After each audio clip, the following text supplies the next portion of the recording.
আদিবাসী সমাজত সাংবিধানিক লাগু করো আদিবাসী সমাজত সাংবিধানিক লাগু করো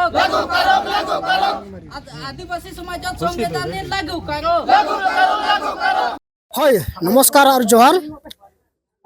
মই সূর্যনাথ টুডু আদিবাসী সাংগেল অভিযান কোকরাঝার জেলা সভাপতি।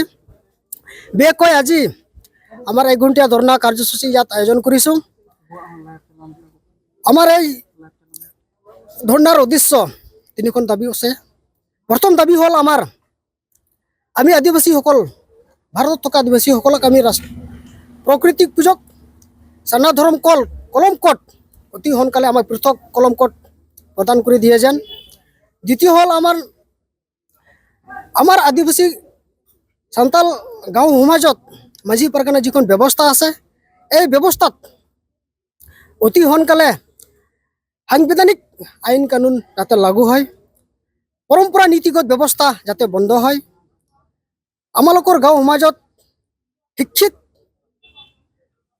য'ত আইনী ব্যৱস্থা কানুন মাঝি পৰগনা ব্যৱস্থা যিহত বুজিব পাৰিব তেখেতসকলক মাঝি পৰগনা ব্যৱস্থা শাসন ব্যৱস্থাত থাকিব, যাতে সাংবিধানিক লগতে সাংবিধানিক আইন কানুন আমাৰ সমাজত থাকিব লাগিব।